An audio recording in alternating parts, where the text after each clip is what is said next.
রান্নাটা করার জন্য প্রথমে আমি এখানে দেখুন ইলিশ মাছ নিয়ে নিয়েছি, আর এখানে কিন্তু একটু ছোট সাইজের ইলিশ মাছ নিয়েছি। এখানে আমার 5 পিস মতো ইলিশ মাছ আছে। এবারে ইলিশ মাছের মধ্যে আমি প্রথমে দিয়ে দেব নুন। এখানে কিন্তু ইলিশ মাছের মধ্যে নুন দিয়ে দিলাম, আর দেব আমি এখানে হলুদ গুঁড়ো। নুন আর হলুদ দিয়ে প্রথমে মাছটার মধ্যে মাখিয়ে নেব। খুব ভালোভাবে কিন্তু মাছের মধ্যে প্রথমে নুন হলুদটা মাখিয়ে নিতে হবে।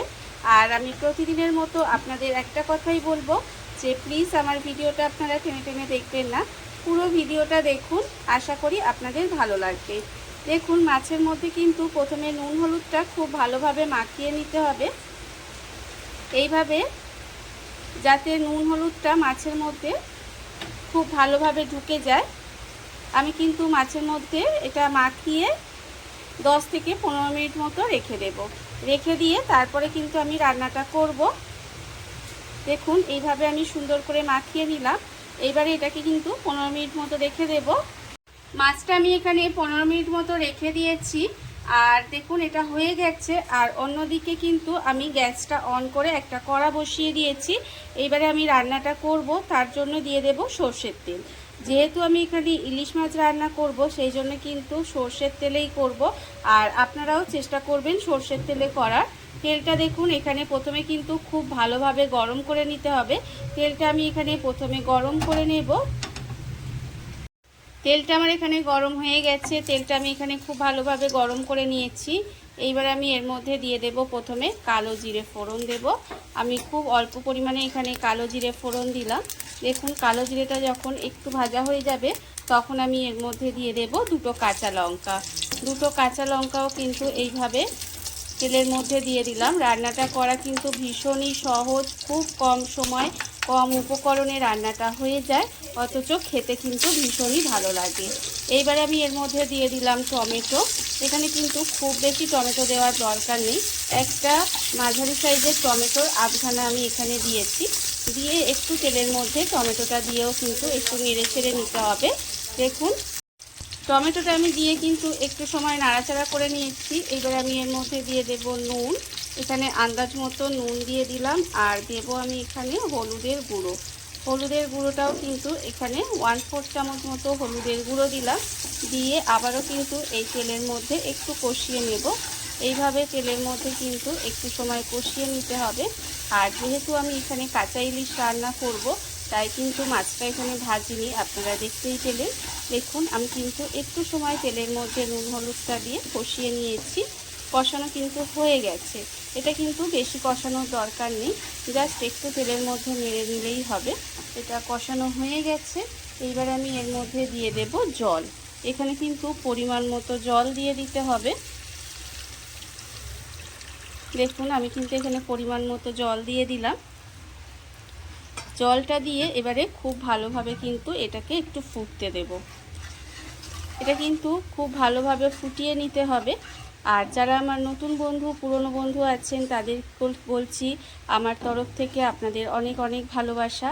আর যারা নতুন বন্ধু আছেন তারা আমার চ্যানেলটা সাবস্ক্রাইব করে পাশে থাকা বেল বাটনটা অবশ্যই প্রেস করে দেবেন, যাতে আমি যখন নিত্য নতুন ভিডিওগুলো আপলোড করব সবার প্রথম আপনাদের কাছে নোটিফিকেশান চলে যাবে, আর আপনারাও আপনাদের সময় মতো এই ভিডিওগুলো দেখে নিতে পারবেন।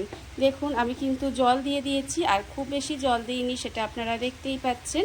এইবারে এই গ্রেভিটাকে একটু প্রথমে ফুটিয়ে নেব। গ্রেভিটা আমার এখানে খুব ভালোভাবে ফুটে গেছে। গ্রেভিটা কিন্তু এখানে খুব ভালোভাবে ফুটিয়ে নিয়েছি। এইবারে আমি এর মধ্যে দিয়ে দেব যে মাছের মধ্যে আমি এখানে আগে থেকে নুন হলুদটা মাখিয়ে রেখে দিয়েছিলাম, সেই মাছগুলো কিন্তু আস্তে আস্তে এর মধ্যে দিয়ে দিতে হবে। মাছগুলো এর মধ্যে দিয়ে একটু উল্টে পাল্টে মাছগুলো কিন্তু এইভাবে ঢাকা দিয়ে একটু সময় রান্না হতে দেব।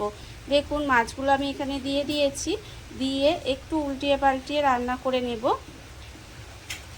উল্টিয়ে পাল্টিয়ে দিয়ে আমি কিন্তু একটু ঢাকা দিয়ে রান্না হতে দেব, যাতে মাছটা খুব ভালোভাবে সেদ্ধ হয়ে যায়। আর ইলিশ মাছ যেহেতু নরম মাছ, কিন্তু খুব তাড়াতাড়ি রান্না হয়ে যাবে, খুব তাড়াতাড়ি সেদ্ধও হয়ে যাবে। দেখুন এইভাবে উল্টিয়ে পাল্টে দিয়ে মাছটা কিন্তু ঢাকা দিয়ে একটু সময় আমি রান্না হতে দেব। আর আপনারা এতক্ষণ পর্যন্ত যারা ভিডিওটা দেখছেন অথচ একটা লাইক দিতে ভুলে গেছেন, তাদেরকে বলছি অবশ্যই একটা লাইক দিয়ে দেবেন। দেখুন আমি কিন্তু এখানে ঢাকা দিয়ে দিলাম, দিয়ে গ্যাসটাকে লোতে দিয়ে এইভাবেই আমি 5 থেকে 7 মিনিট মতো রান্না হতে দেব। মাছটা কিন্তু আমি এখানে এইভাবে বেশ কিছুক্ষণ রান্না হতে দিয়েছিলাম। দেখুন আমি কিন্তু মাছটা আবারও মাঝখানে একবার একটু উল্টিয়ে পাল্টিয়ে দিয়েছিলাম। মাছটা কিন্তু এখানে সেদ্ধ হয়ে গেছে। যখন দেখবেন মাছটা এইভাবে সেদ্ধ হয়ে গেছে তখন কিন্তু আমি এর মধ্যে দিয়ে দেব, দেখতে পাচ্ছেন যে মাছটা কিন্তু নরম হয়ে গেছে, রান্না হয়ে গেছে। এইবার আমি এর মধ্যে দিয়ে দেব সর্ষে বাটা। এখানে কিন্তু আমি কালো সর্ষে বাটা ব্যবহার করছি। আপনারা চাইলে কিন্তু এখানে কালো সর্ষে সাদা সর্ষে দুটো মিশিয়ে কিন্তু ব্যবহার করতে পারেন। এখানে আমি বড় চামচের 1 চামচ মতো সর্ষে বাটা দিলাম। দেখুন এই বড় চামচটার 1 চামচ সর্ষে বাটা দিয়েছি। এখানে যেহেতু মাছের পরিমাণটা আমার কম সেই জন্য আমি সর্ষে বাটাটা অল্প দিলাম। আপনারা মাছের পরিমাণ বুঝে সর্ষে বাটাটা ব্যবহার করবেন। আর যেহেতু এখানে কালো সর্ষেটা শুধু ব্যবহার করেছি সেই জন্যই কিন্তু এখানে সর্ষে বাটাটাও অল্প দিয়েছি। যদি দুটো মিশিয়ে দেন তাহলে কিন্তু একটু বেশি দেবেন। দেখুন সর্ষে বাটাটা দিয়ে আবারও কিন্তু 2 মিনিট মতো এইভাবে একটু রান্না করে নেব। খুব ভালোভাবে মিশিয়ে দিলাম, মিশিয়ে 2 মিনিট মতো কিন্তু এটা রান্না হতে দেব। সর্ষেটা দিয়ে আমি এখানে 2 মিনিট মতো একটু রান্না হতে দিয়েছিলাম। দেখুন আমার কিন্তু রান্নাটা প্রায় হয়ে এসছে, আর একটু বাকি রান্নাটা। তার জন্য দেখুন যখন হয়ে আসবে তখন এর মধ্যে আমি অল্প সামান্য একটু চিনি দেব। আপনারা চাইলে কিন্তু এই চিনিটা নাও দিতে পারেন, তবে আপনারা তো জানেন যে আমি প্রায় প্রত্যেকটা রান্নাতেই অল্প সামান্য হলেও একটু চিনি ব্যবহার করি।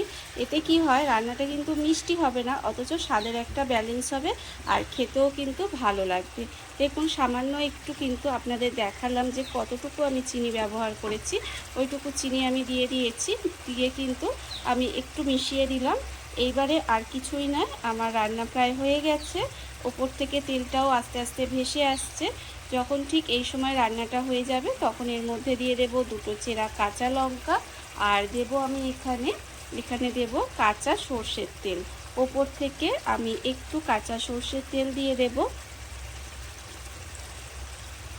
দিলেই কিন্তু রান্না আমার এখানে রেডি হয়ে যাবে। আমি এখানে একটু গ্রেভি রেখেছি, এটা আমি ভাত দিয়ে মাখিয়ে খাবো, তাই আপনারা চাইলে কিন্তু এই গ্রেভিটা একটু কমিয়েও নিতে পারেন। দেখুন রান্না আমার রেডি হয়ে গেছে।